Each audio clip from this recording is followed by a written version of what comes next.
Welcome, everyone. This is another episode of the Strength and Knowledge Podcast, and I am very happy to bring to you today Alex Hubelbank. She is a DPT student at Simmons College.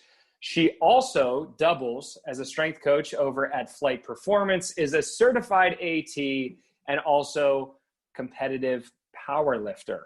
How do you manage it all? That is a wonderful question.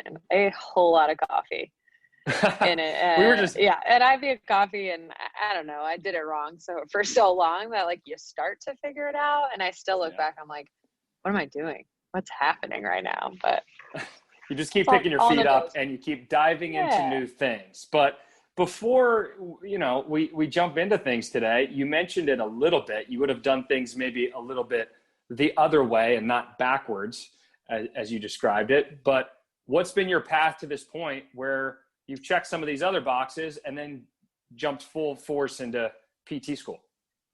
Yeah, super interesting. I mean, at least to me. I think I'm probably one of the few, if not maybe the only PT student that had an entire career in technology.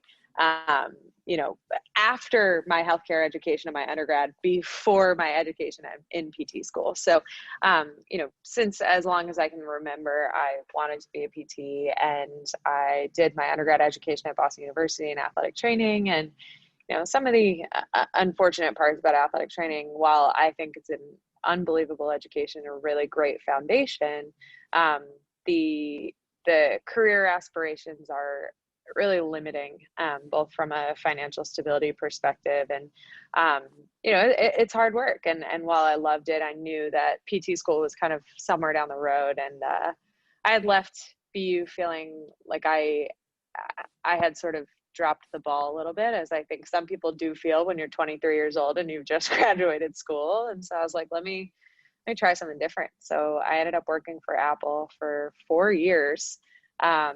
And then I ended up at a healthcare tech company after that. And it was a really interesting journey. And I tell people this all the time, that I don't think I would be the PT student or the coach or the person that I am without having had that experience. And it was interesting, for a lot of reasons, but I think it made me a better healthcare provider. Yeah. I mean, I think, first of all, did you get any Apple stock while you were there?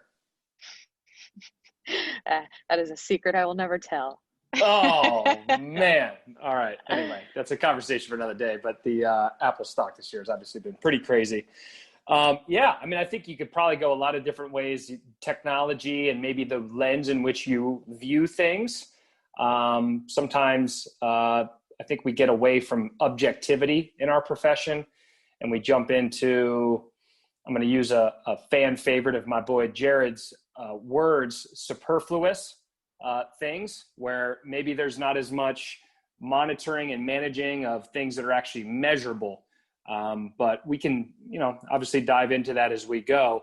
For somebody who's in PT school right now, and if you look at just the landscape of the preparatory side of becoming a PT, what are your impressions so far, and what do you think really might need to shift and change as we look at, especially somebody who's looking, wants to prepare for the sports and orthopedic world? Yeah, I think that's a really great loaded question.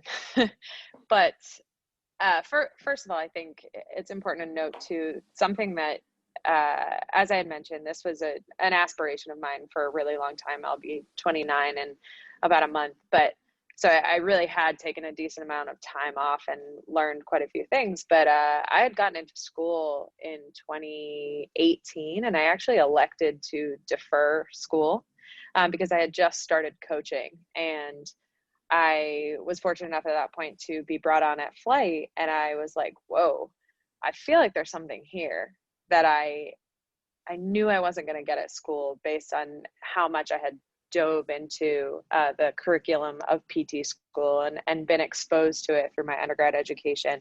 And so I ended up spending an additional year working at Flight and coaching that I hadn't anticipated. So fast forward now to your question about my impressions of PT school. And the way my curriculum is structured is that you cover all of the orthopedic, musculoskeletal content in your first year.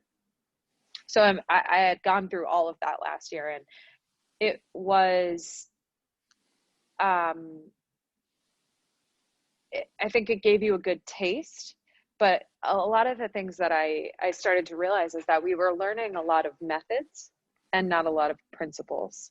So the anatomy education, the functional anatomy education, the how to talk to patients, providing great bedside manner, looking at the research, those things are all great qualities of the DPT curriculum.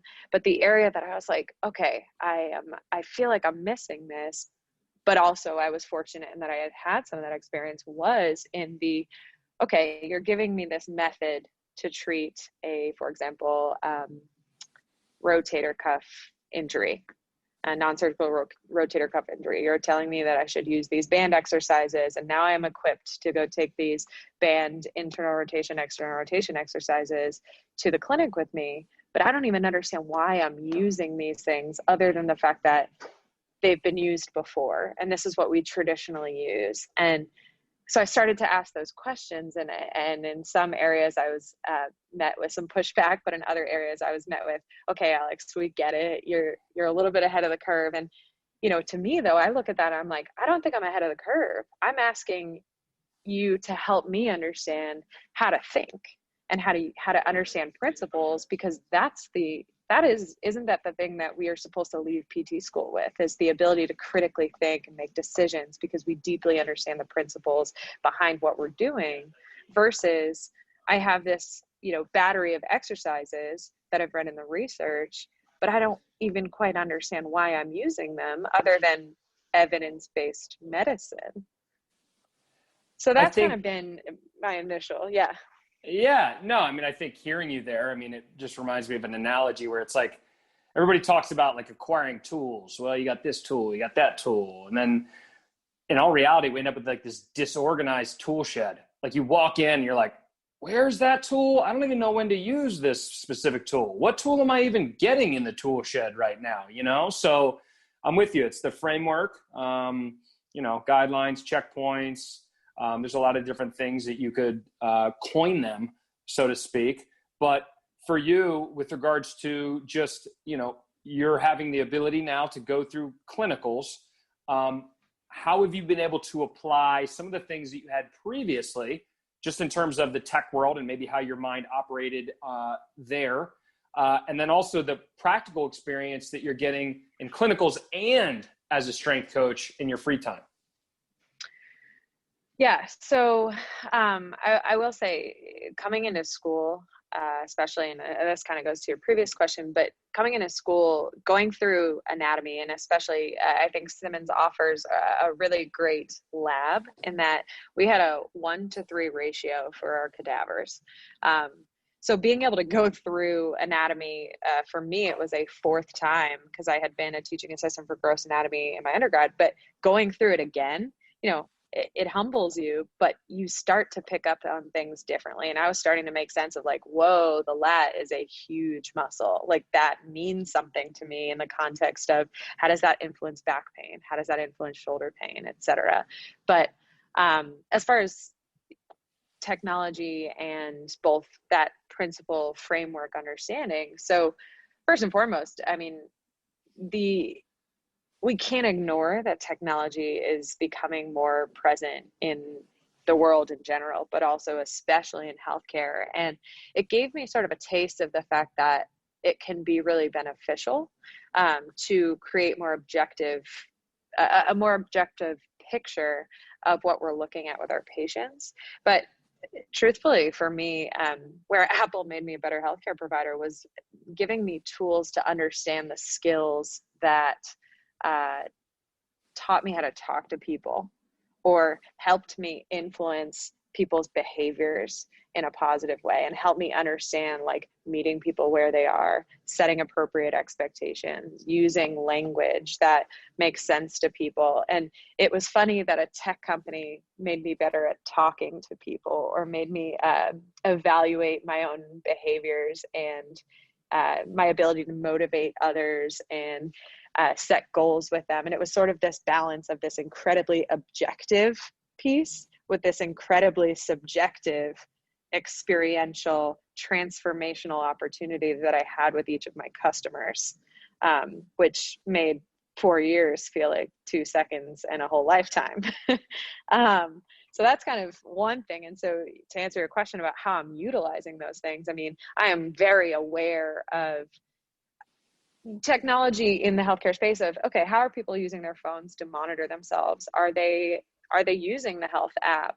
Do they have a wearable device? Is that something that we can utilize to address compliance, to teach people about their own like health and wellness from a more public health perspective?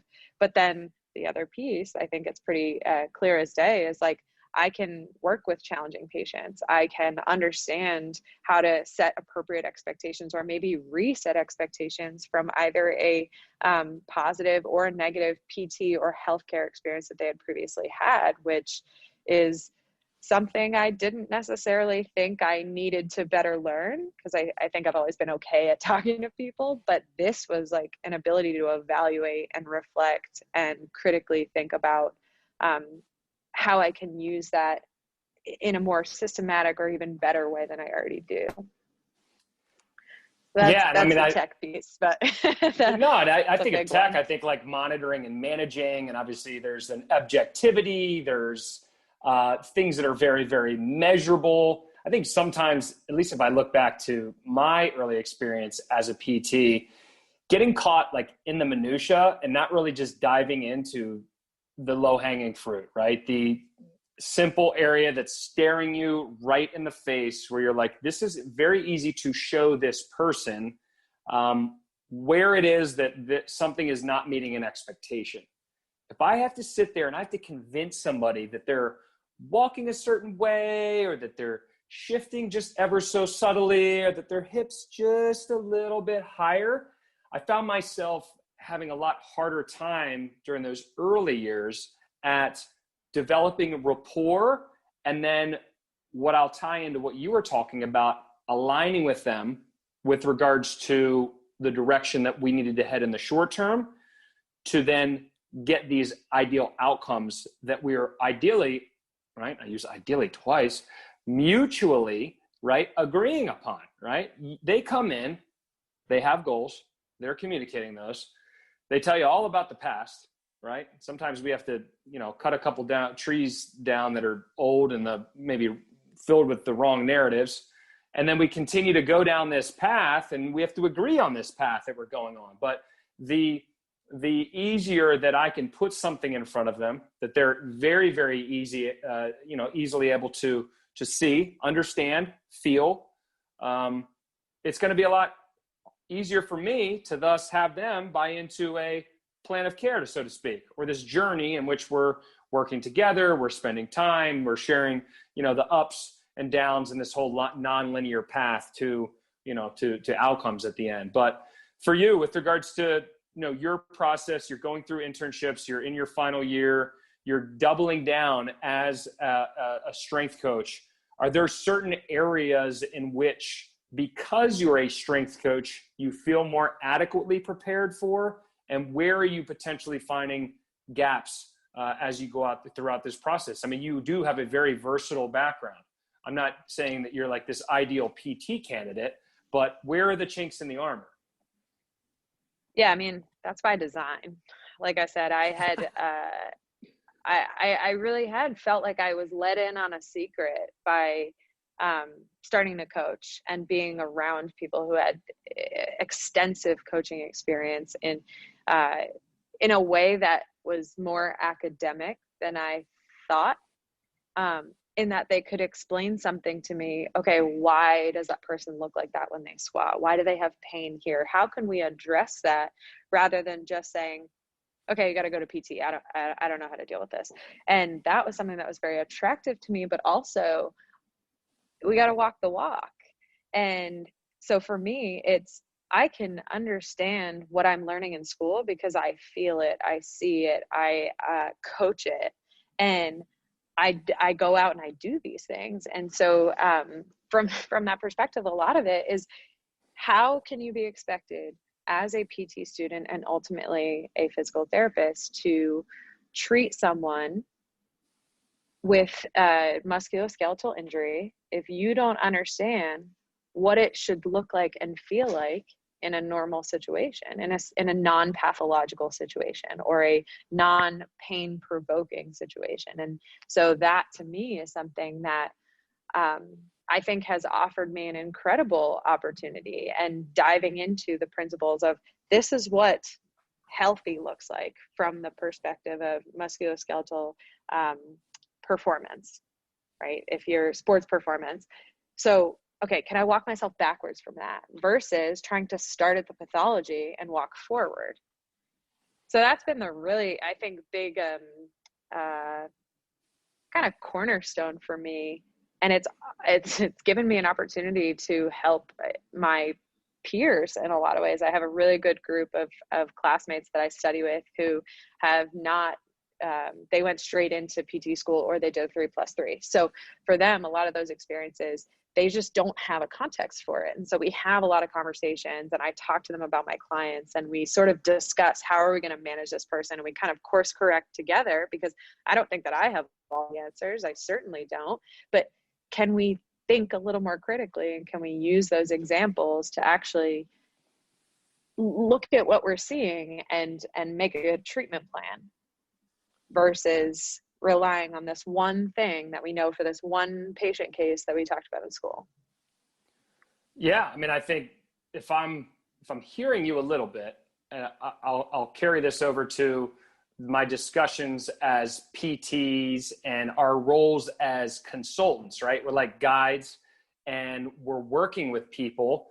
They tell us who they want to be, and we can start to map out like some of the things that matter with regards to the preparatory side of helping them be who they want to be.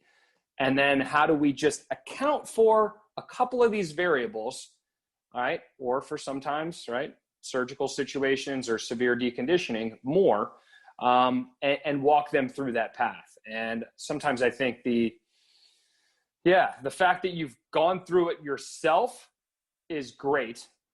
But the fact that you're not only going through it yourself, but then you're learning it. And then not only that, you're going and teaching it. Because I can even speak for my time as a college athlete. Like, I had done a lot of sports. I had done a lot of like orthopedics. I had rehabilitation for my shoulder.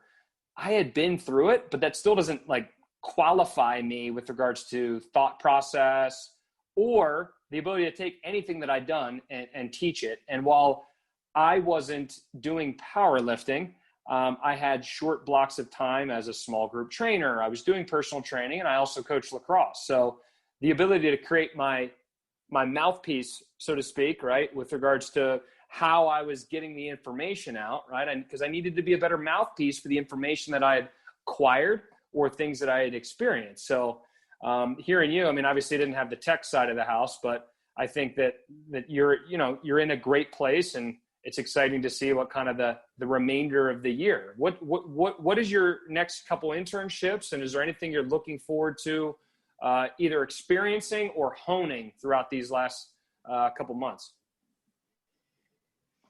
Yeah. So I have I'm going to finish my academic side at the end of this year, and then I'll have 2 back-to-back clinicals. So technically it's my last year of academic, but I do still have another full year. So that being said, I mean, as I am very much a pre-planner, and this is something that, we've spent a lot of time thinking about, I'm looking forward to being in a place where I am with like-minded people that I had already done through my first clinical at Resilient. But what was interesting is the dichotomy there is, at Resilient, there was a different kind of structure, and they really made me think about a lot of things that challenged my understanding of, oh, do I deeply understand these principles? Can I go back to the simplicity of it? And made me realize the areas of, okay, I've scratched the surface on something, but that expectation isn't carried back to school. So then I need to go back and I really need to further reflect on, okay, get your principles down, understand those things. So you had mentioned asking the patient or understanding from the patient, who do you want to be? And I think that's where it is, okay, I want to walk the walk and I want to understand, okay, you've told me who you want to be. Do I understand what that looks like? Do I understand the path to get there? Not for you, because every patient is going to be different. We have an N of one, but do I understand what a marathon training program looks like? Do I understand what the demands of running 26.2 miles look like, if that's what your goal is? Or do I understand the demands of climbing a mountain? Or do I understand the demands of sport? And if I don't understand those things, I can't quite be their best PT. So in terms of looking forward to my clinicals, I think a big part of it is being challenged to be put in those positions to rely on, okay, what are my principles? How can I diversify the methods that I'm using with each of my patients and not be stuck in this same kind of method-based approach, but to say, okay, I'm looking at my patient, here's what I see. I have a trainable menu that I can use, and I can think that through and I can decide this is the right selection for this person at this time because of this. So I'm looking for sports-based clinical opportunities, but I'm not necessarily married to just that. I'm looking for people that think that way, to be like, no, Alex, what are you doing here? What are you doing here? Because I think the expectations of me as a student are to, check the box here, check the box here. Yes, you did patient care. And I am too sure of the direction that I'm going in my career right now, that's good enough for me. And because I've been in positions where I've been challenged in my previous career, that was a whole nother world in the corporate environment, that you have to have a drive for a result. You have to be constantly evaluating yourself. And so I'm looking to be met with a lot of that. And I think that's a big ask, but I'm going to drive toward it and we'll kind of see. COVID's put a little bit of a spin on it. So a little bit. Yeah. We're just so happy to have our students back. So we've enjoyed part of that process. The ability to, everything. The biggest question I find myself asking over and over is like, what matters? What matters to you, right? What type of things are you valuing when you're going through the assessment process? Are you able to start somewhere that is lower level and build out the pieces from there? And when you are met with a roadblock on your evaluation process, what do you do? And I'll keep using this, but it's like a choose your own adventure book, right? You get to page 7 and sometimes you get chosen to, we're either going to go to page 12, maybe we're going to go to page 67.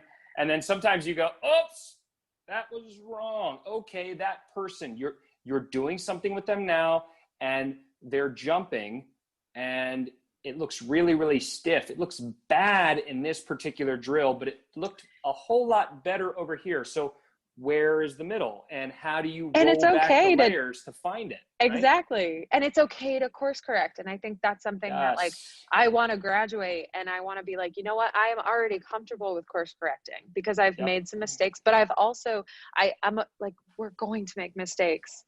Patients are not going to fire us immediately because we have chosen the wrong exercise, especially if we have the ability to think it through and look at what's in front of us and use a different option. So that's a big piece, is that it is a choose your own adventure. And I think, the running joke in PT school is it depends, and it does depend. And if we can do better at critically thinking and learning how to critically think within this model, we're going to be better prepared to graduate and feel, confident enough to step into a role. I agree. The question is, how do you feel about your model right now? PT school. Your model, your eval. Oh, my own model. Your own model.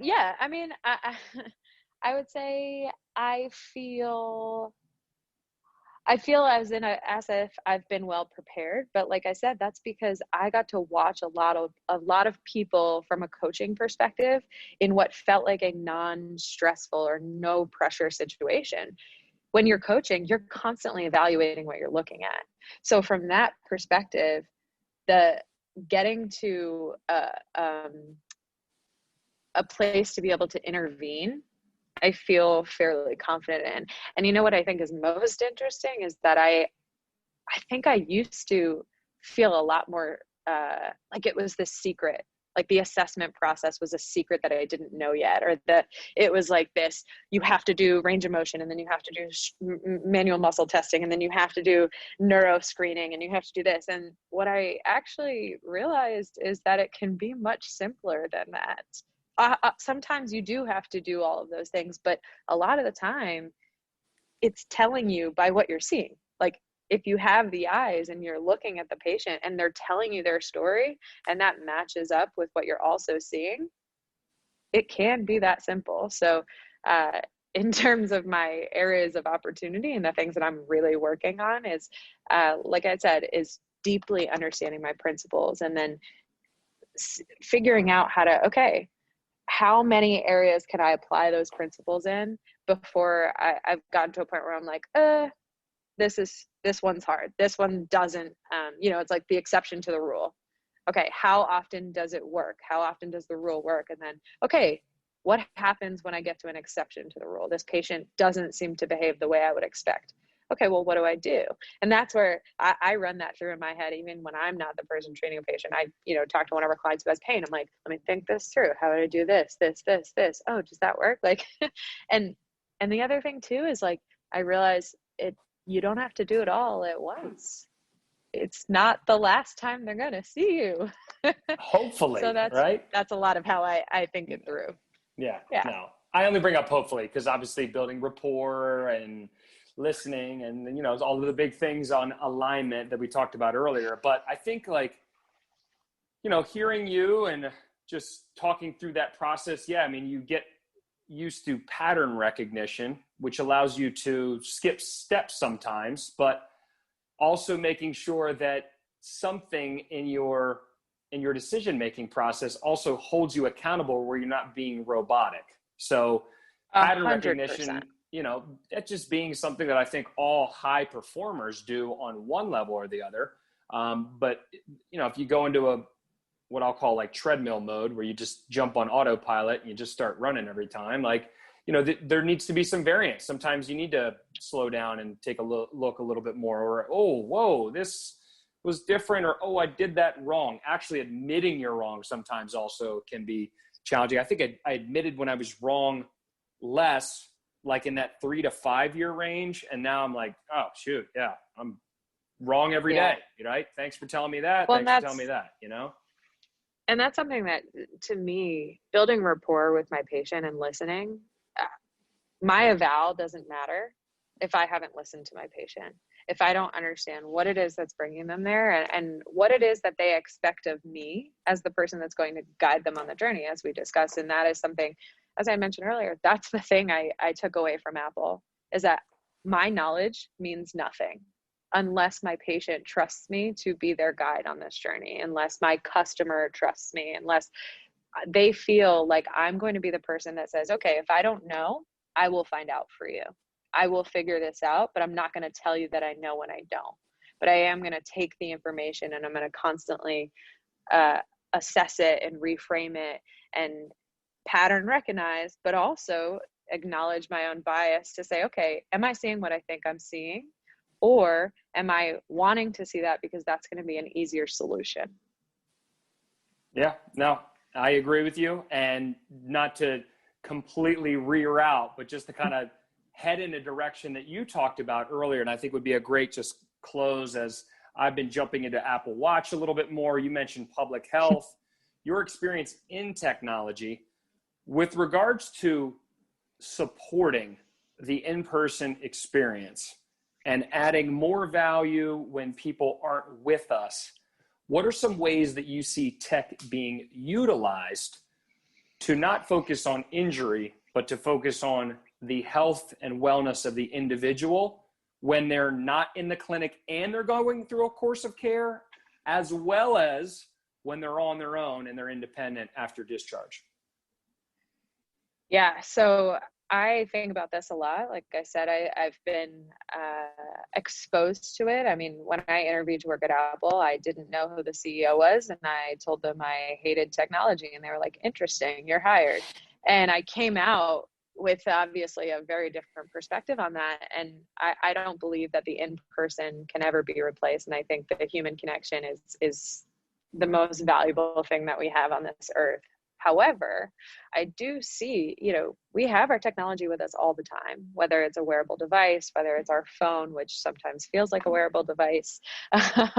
We do have that stuff with us all the time. And I would love to see a really comprehensive application or an inherent part of the iPhone or, Apple Watch that is has the ability to have your home exercise plan, to have your training program, to have a check-in with your providers, and to have this very collaborative area where all of your providers can be in one place and they can both see and interact with you on that place. So, hey, were you compliant with your training? Hey, did you have any issues with your training? Quick check-in. It's a messaging service through there. And then maybe your PCP has the ability to be in there too. And you can say, oh, this person just got a physical and all their values look great. And that's, to me, that's kind of the utopic world, but we already carry these things with us.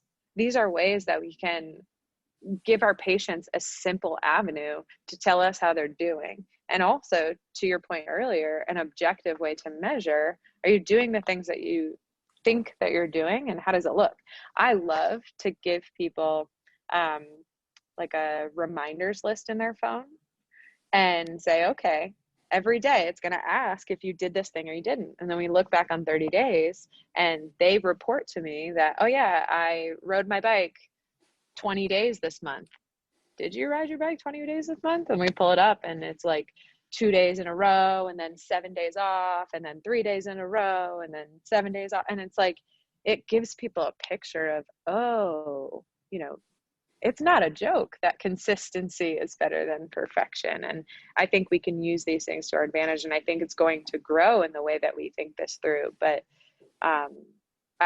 I think it's hard because healthcare and technology were previously butting heads, and we're just starting to scratch the surface on being able to work together in that way. And I think if we can embrace it and really acknowledge that it's something that can add value to our care, we are going to positively influence public health and each of our patients. But, I'm talking beyond PTs, I'm saying patients, people in general. So.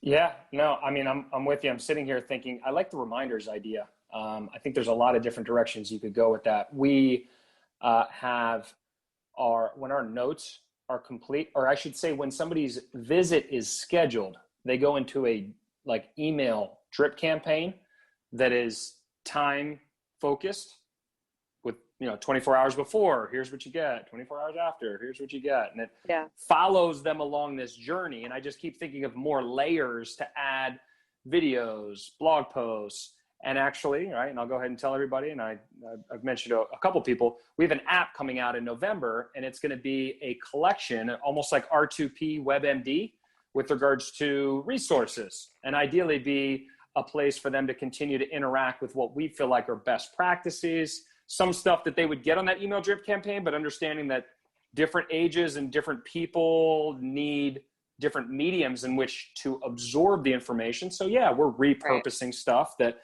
maybe they've seen before in an email campaign or on a blog post or whatever, but it's all in one easy to digest space. You already know people have their devices with them. Yep. And so if you're leveraging that to add value to the time that you spend with them and to augment those experiences, I don't see that being a disservice. And if it's something that they're bought into and it's something that they are interested in doing, I mean, there's no, it makes your job easier. Yeah. So yeah, absolutely. I'm very interested to see the future of technology. I'm with you. I'm with you. But to close today, I mean, I appreciate your time. I want to give everybody an opportunity to be able to stay in touch, potentially reach out, ask more questions maybe about your journey leading up to this point, and hopefully connect with you past that. Where's best? Awesome. So I would say probably my Instagram is going to be the easiest way to find me. So it's AFHOOGZ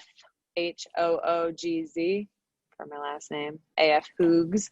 But yeah, send me a message, drop me a line. All right. Thank you very much, Alex, Josh. I appreciate your time. Great to talk to you. Have a wonderful weekend. Yep. We'll see you in a couple weeks. Bye.